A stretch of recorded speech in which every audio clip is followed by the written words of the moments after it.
you have a big family with a big budget, this might be the perfect SUV for you. And for the money, it better be. Welcome back to the Ask for Speed channel. I'm Jason Speed, bringing you another episode of Speed's Pre-Owned Reviews. And today we're looking at the 2024 GMC the Yukon Denali with the 6.2 liter V8. Let go.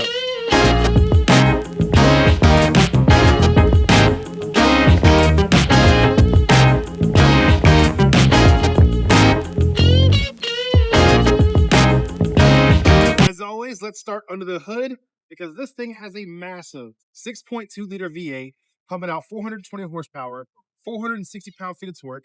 And listen, for something this big, it moves. Now, it ain't a race car, obviously, but when you hit the gas, you don't feel like you're driving a third-row tank. In fact, it's 0 to 60 in sub 6 seconds.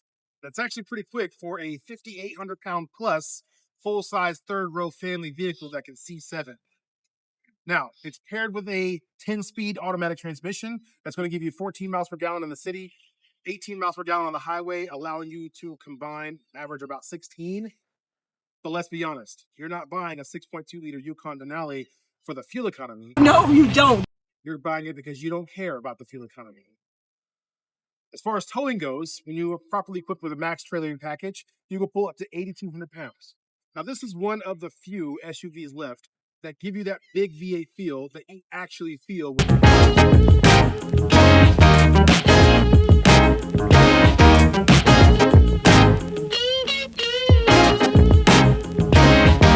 All right, so we're going to take a look at the exterior here. This midnight blue metallic paint. You can see right away that Denali has a big, bold presence, sits high, has a big letters, big grille, big chrome, nice up front, big LED lights. Everything's bold on it, right?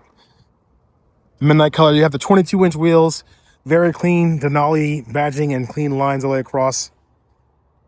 You have the sensors up front when you're parking. You also have the front camera of part of the 360 camera system.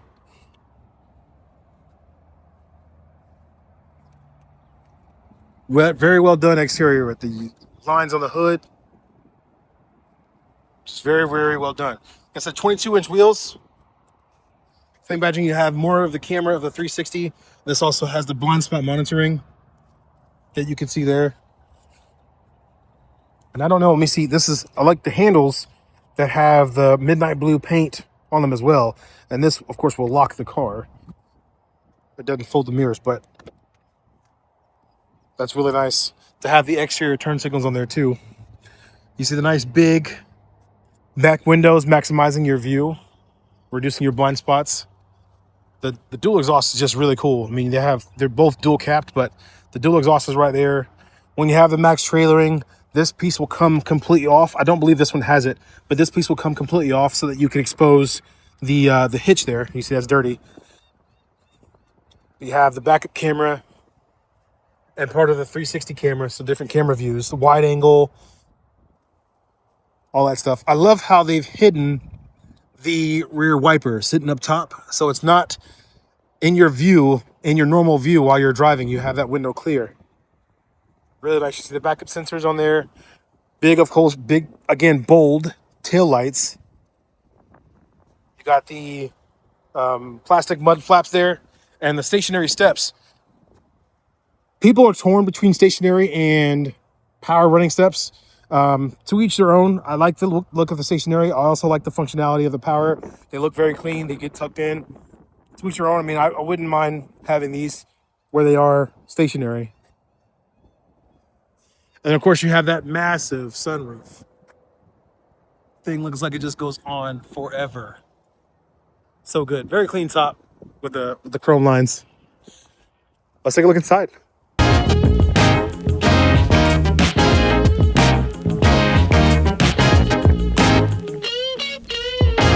Now this is why people buy the Denali. You step inside and it's all about comfort. There's leather everywhere, wood trim, feels really nice. Big digital display, very clean and simple layout, not overly complicated, but there's still a ton of stuff here. And everything feels expensive and solid. It's such a nice car when you step inside. I gotta be honest, I wasn't expecting the light interior. This feels more like the Denali Ultimate, at a much lower Denali price with a lighter interior.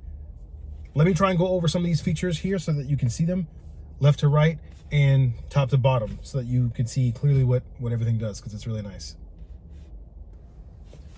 All right, so as we take a look here, this is the point of view from sitting in the driver's seat, and you immediately get a feel of some premium, luxurious options. So from left to right, let me try and go over the options that I know and see what I can get on video so you can really get a good idea of the kind of luxury and options that you get in the Denali, even in 2024. All right, so of course you have your door handle lock and unlock. You have all the window settings. The front two are full automatic, one touch down, one touch all the way up. You have your driver settings on the door panel as well. And up here are your mirror controls. Hit left to right, you can control them that way. You can fold the mirrors in, but there is a button for that, and they don't do it unless there's a setting. They don't do it automatically. On this huge display of buttons here, you have the electronic parking button, like the emergency brake, essentially what it is. The 360 camera, when you push that button, you can see all of your camera angles that come on, exactly the bird's eye view of all the cameras put together. Your parking sensors, you can disable those, especially if you're going through a car wash, anything like that. And if you're not a fan of the electronic start system, you can turn that off. And the nice thing about GM is that it has memory, so it saves it as off if you turn it off. So you don't have to turn it off every time you start the car. You have the lane keep assist, the traction control, the downhill descent, which is a cruise control at a very low speed if you're going downhill, and the self-parking feature, which in a vehicle this size, that is super nice. So when you're in drive and you hit that park feature, it's going to ask if you want to parallel or perpendicular park, and it'll take over and park for you. You have your heads-up display. That's what HUD, heads-up display, the info and the brightness. You can change the position if you can see that moving, going up and down there, and the brightness, if you can see that. But there's a bunch of information that you can have displayed on the heads-up display. Just depends on what caters to you and what you like. You have your 4x controls. If you keep it in auto, it'll be in two-wheel drive until it needs four-wheel drive. It feels that traction slippage. Four-wheel high and four-wheel low will allow you to have more torque to the wheel so you can take it off-road, but at a very lower speed. You have your brightness for your dashboard lights and your headlight control. You have your trailer brake control. On the left side of the steering wheel, you have your cruise control settings. Now, this is going to tie in with the forward collision warning and the adaptive cruise control, which you have with the Super Cruise. There's the camera that keeps an eye on you, make sure you're looking at the road, and the sensor that lets you know kind of what's going on as you're driving around. And then, of course, you have that huge cluster display that you can display multiple pieces of information. You have your left column that's going to control your wipers, and everything is controlled from that way. So on the right side of the column is your voice control. You can answer the phone if someone's calling you on the Bluetooth system, and all the controls that you would need to go through the system here for the cluster. Of course, the start button right behind the steering wheel there. The steering wheel is Tektronix, so it'll go up or down as well as in and out, closer to you and away from you. Very big display. And you have some of the manual controls down below as well. So you still have the dual climate control for the AC. You have the direction you can go. You have the home. If you don't want to touch the screen, you have the home buttons and pretty much everything you can select from down here as well. Heated and ventilated seats in the front. You can control the rear climate. You can lock the rear climate so that if you have young kiddos that like pushing buttons, you can make sure they're still getting AC for it. And you also have, when that goes in, you have the wireless charger with connection ports, and you have your cup holders in here. Now, one of the things I love about the Yukon, this new Yukon, is this console. Now, you do have, of course, you open this console up. What's in the box? And plenty of storage space there.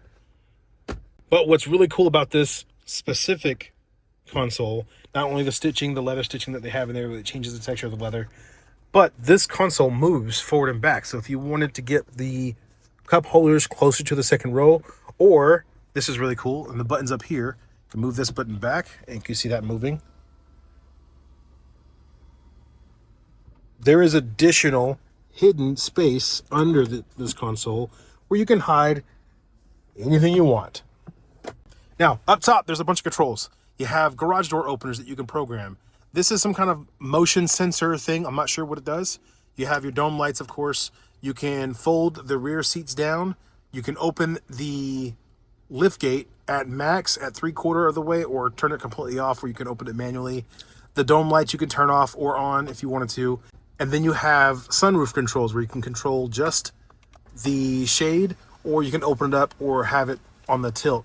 Of course, your OnStar and emergency services as well. But look how much natural light you let in with this thing. It's so nice. The other really nice feature is this digital rear view mirror display. So right now you can see that it's a camera. There's my phone, there's me. You can see it's a mirror, not a camera.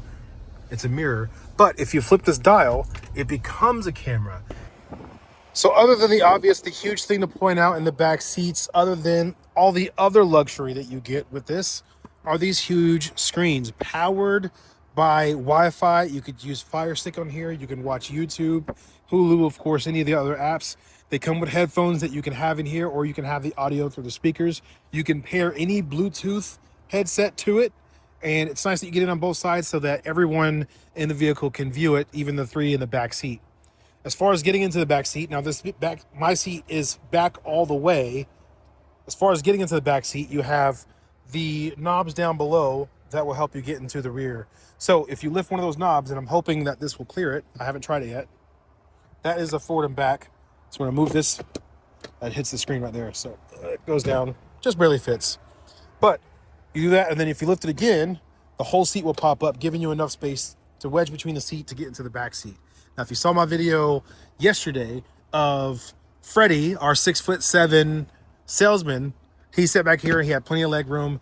These seats are adjustable on the track where you can move them forward to back, so you can kind of tailor your specific seating needs. This does have the power lift gate. You can see the button right on the key fob for opening it up. The glass will open up by itself as well. You can see the third row options for the seats. You have the right side where you fold it down or you fold it back up. The second row you can see is electronically released. So if I hit that twice, that's going to go up by itself. Now, it is manually picked back up, but it's nice that if you're back here, you don't have to run to the front and then run back to the back to get all the seats down. You do have a privacy screen that will lock in spring loaded. You can see right where it'll lock in. Spare tire is going to be underneath. There's a way that you can lower it through the access through the bumper. And this just gives you so much room. It feels like it's a wide open space. Now, let's take it for a drive. The vehicle, I'm not going to crazy get on it, but it is so liquid smooth. It's such a fun vehicle to drive. Corners are going to feel like you're hugging the corner. Even accelerating feels like you hear that engine right away when you're getting on it, but when you're just cruising, it's quiet. And, you know, it's just like a luxury car. It's so nice. I'll do this test, show you the turning radius, which I don't imagine is great, but this is full lane.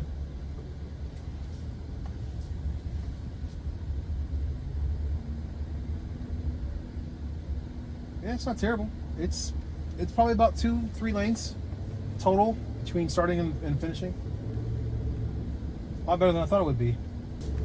But this is a vehicle that you can appreciate driving. I drive a truck every day, and this is something that I would happily trade my truck in for. It would fit my whole family. It would allow room still for some cargo. It delivers power very, very well. It doesn't seem like it's overly torquey. It doesn't seem like it's a dog, like it's just going to drag out. It seems like it's there when you need it, and it's on standby when you don't. Brakes well, doesn't just jerk you around.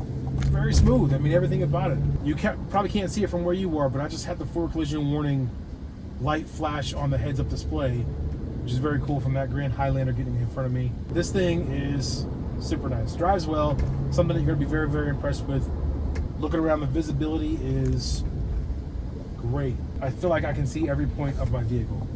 I think my only complaint would probably be the fuel economy, but with the 10-speed transmission, there's smoother shifts. It turns really, really nice. So let's weigh the pros and cons. You have strong V8 power, an extremely comfortable ride, plenty of room for people and cargo, and it feels like a true luxury SUV. On the other hand, you have the price that climbs fast, Fuel economy, yeah, not great. And the interior, while nice, may not be as flashy as some of the competitors. But that may or may not be a bad thing. I guess it really just depends on your personal preferences. So is it worth it? Well, if you need the space, want comfort, and like that traditional V8 feel, then this Yukon makes a lot of sense. But if you don't need as much room and you'd like to save some money, then this might be more SUV than what you actually need.